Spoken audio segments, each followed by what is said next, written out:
Hey recap lovers, welcome back. Today's movie will be a 2013 Russian war film titled Stalingrad. So sit back, relax, and enjoy the video. The movie begins with the terrible news of a magnitude 9 earthquake hitting Japan in March 2011. Foreign volunteers participate in rescue operations to send help, as reports of the massive damage done alarm international communities nearby. A Russian doctor responds to the call to assist injured Germans trapped under the building. He uses a tube with a camera and microphone to communicate with them, where Nina, one of the survivors, describes their current situation. While he assesses their condition, Nina suddenly remembers her late father. The doctor shares the story of his 5 brave fathers to calm her down. His story starts in the autumn of 1942. Russian soldiers crossed the Volga River of Stalingrad to gain a foothold on the other bank to keep the Germans from taking over the city and the river access. Hundreds of soldiers prepare for the worst as they face the ruthless Nazi Germans responsible for taking millions of lives.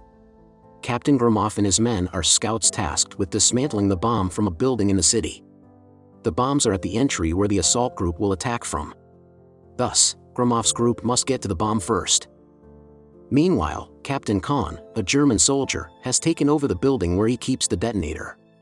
Then as he looks around from above, he sees the incoming Russian soldiers from the river. He immediately orders his subordinate to blow up the tanks to stop them. Gromov's group successfully sneaks inside the building and eliminates the enemies on the first floor. The Russians surprise the Germans with their unexpected attack but violently fought back. Just as Gromov is about to cut the wires from the bomb, Kahn suddenly shows up, and they get into an intense fight. Kahn overpowers Gromov and detonates the bomb at once, where the fuel tanks near the river immediately explode. Because of this, the explosion burns and kills numerous Russian soldiers at the shore, but it does not stop them from attacking. The battle begins as the burning soldiers at the front line brave the fire and charge at the Germans. The Germans are startled to see the flaming soldiers. Thus, some of them retreat while others attack. The Germans also surprise the Russians as their planes strike them at the river. Inside the building, Gromov and Chvanov collect the bodies of their comrades when they suddenly hear a noise from upstairs. Gromov cautiously heads up and sees a Russian soldier named Serge, a spotter who directs artillery, hanging from the ceiling like a Christmas ornaments. He helps him but feels insulted and kicks him when he complains of being deprived of sleep for 3 days. He blames him for failing their men to cross the river where there was no help for them to cover the fire, thus, most burned to death. Chvanov interrupts them and suggests that Serge might be helpful since he knows how to use the radio. Gromov agrees and orders Serge to contact the headquarters. Chvanov suddenly calls out for Gromov again, but this time, a German soldier appears, holding a woman hostage. Fortunately, another Russian soldier, Nikiforov, a scout, sneaks behind the enemy and attacks him.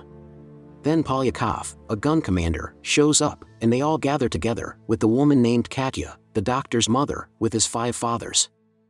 The next day, Gromov sees the horrible sight of the rundown city outside the building, which seems almost lifeless as German planes fly through and from the sky.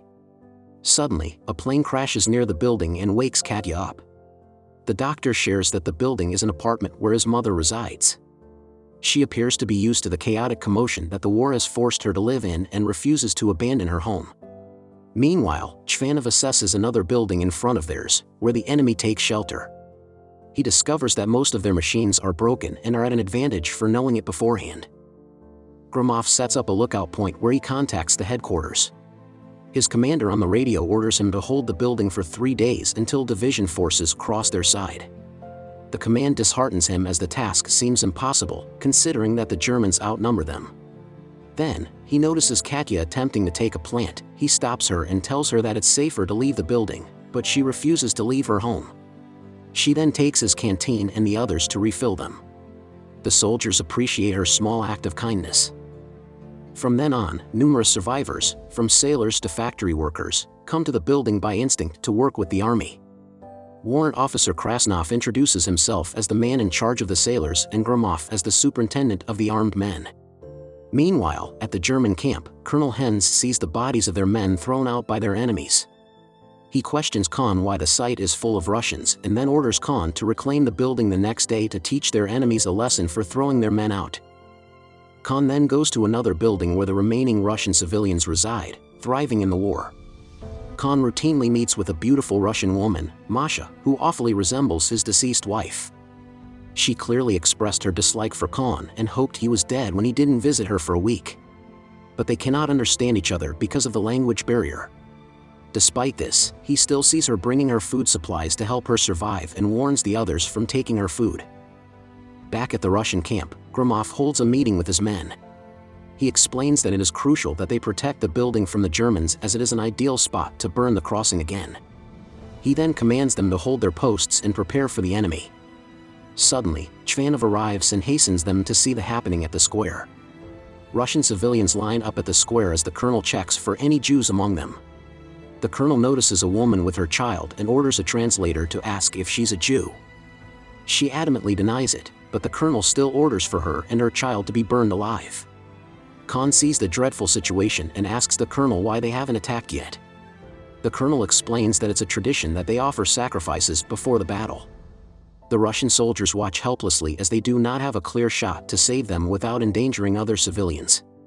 Finally, as the terrible screams of the mother and child echo in the city as they are burned alive, Gromov snatches a sniper gun and shoots the soldier with the flamethrower. Full of rage, he orders his men to attack, and they get into a fierce battle with the Germans. However, when the Germans signal for the mortars, they fall back as they use explosives against the Russians, forcing them to retreat. After the battle, Khan goes to Masha and finds her hiding in a corner with a knife to protect herself. But it's no use, as he aggressively undresses her and has relations with her. Back at the Russian camp, Katya treats Nikiforov's wound when she suddenly reveals that she knows his name as a famous local singer. She also shares that her family is fans of him, and he expresses his appreciation by kissing her hand. Chvanov suddenly arrives and tells him that Gromov summons him. Gromov orders him and another soldier to eliminate the Germans scavenging a plane and take the ammunition from them. The doctor then narrates the backstory of Nikiforov, a famous local singer of Stalingrad, before volunteering for the army. He had a rough experience as a soldier, resulting in his being stern, silent, and cruel. Nevertheless, he executes his mission smoothly as he quickly takes down the Germans. Afterward, Gromov's men gather in a room where Chvanov gets into an argument with Katya, which greatly upsets her. She then walks out, and Krasnov tells Polyakov to calm Katya down. In Katya's room, Polyakov shares with her the tragic story of his family who died in a bombing. Her sweet, innocent nature reminds him of his family as she sleeps on his lap while he strokes her head. Moments later, Katya approaches Chvanov and asks him to teach her how to use a gun. As Katya follows his instructions, she sees a German soldier about to fetch water. He tells her to shoot him, and Gromov tries to stop them, but it's too late. Gromov angrily disagrees with killing a soldier getting water. Still, Chvanov argues that a German soldier, a Nazi member, is responsible for killing his family. The enemy shoots back at them, and Chvanov tries to fight back but gets injured in the encounter. Meanwhile, the colonel catches the two unlikely lovers together at the civilians' camp and reprimands Khan for failing to seize the enemy's camp. In Katya's room, Gromov forces Katya to leave the building as his men are deeply affected by her presence. He fears that if she dies, everyone will fall apart. Katya refuses to leave and wants to fight with them, but he uses her age as an excuse to dismiss her. She shows him her passport, and he discovers it's her 19th birthday. At the lookout point, they see the Germans prepare their weapons as the other German camps attack the Russians at the river.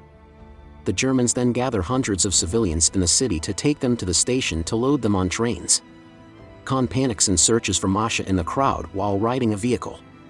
Just in time, he spots Masha and takes her with him. Gromov then plans to disrupt the Germans' operation by using Serge's skills to shoot at a corner targeting the German camp. They successfully execute a ricochet technique on the first try and blows up the enemies. As they celebrate the slim chance of getting the shot right, the doctor narrates that Serge studied in an artillery academy with a challenging experience in the field, which earned him his skills. Khan arrives at their camp, where the colonel bursts into outrage for Khan's failure to report the existence of artillery in the Russian base. Khan swears to take over the building on the condition of keeping Masha with them. The colonel agrees but threatens to execute him if he fails again. Serge and Nikiforov search for a bathtub as a birthday present for Katya. Meanwhile, Khan orders his men to hasten their task to repair the tank's cannon. Serge and Nikiforov then seek the aid of Krasnov to carry the tub to their building by going through the path where they will be exposed. While on the lookout, Chvanov notices the suspicious activity of the Germans fixing the tank. Khan gathers his men and encourages them to take down the Russian building, for he says beyond it is the war's end.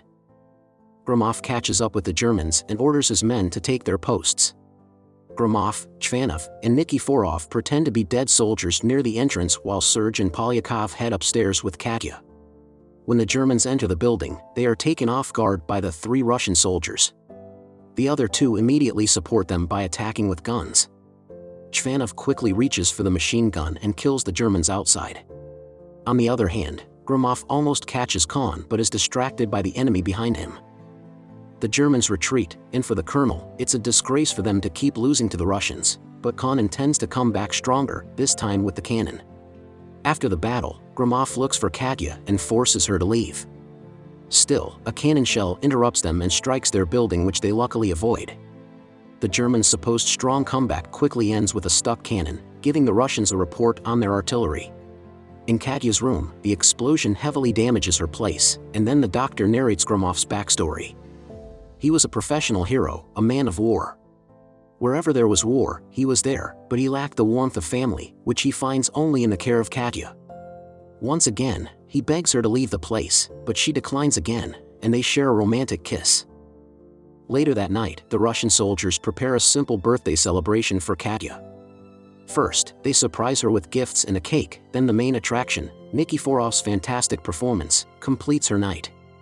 Serge then takes her to their special present for her, a warm bath, a well-deserved relaxing bath to appreciate her nurturing care for the boys. On the other hand, Khan decides to take Masha to safety by hiding her at the fire station, where no one ever goes. Then he promises to take over the Russian building the next day. Back at the Russian camp, while Katya takes a bath, Serge goes to her and offers to take her somewhere. With Gromov's permission, Serge takes Katya to the fire station at the tower that used to be his lookout spot. He shows her the unbelievable view of the sky amidst the war and confesses his love to her. At the same time, Khan takes Masha there, and Chvanov spots them on their way. Gromov, later on, finds Katya and Serge missing. It turns out that Serge lied about having the captain's permission to take her. He immediately sends Nikiforov to look for them. As Nikiforov scouts the nearby area, Khan leaves the fire station. Then Masha follows him and asks for the assurance of his return. Suddenly, Chvanov shoots her in the head, killing her instantly before Khan's eyes. Khan is shocked and falls to his knees, then promises to avenge his lover. On the other side, the Germans surround Nikiforov at the fountain, but he instinctively throws the grenade at them. As he is about to escape, Khan sees him and shoots from behind. Khan takes him to the colonel and suggests that they interrogate him, which reveals that Nikiforov knows their language. When the colonel comes closer to him, intrigued by what he will say, Nikiforov still manages to kill him before they take him down. The next day, German reinforcements arrive, and they help Khan execute his long-awaited plan. Katya wakes from the noise caused by the tanks and rushes to the window, but Serge stops her and assures her that it's nothing. She urges him to come with her back to the building, but he insists that she waits for him at the tower.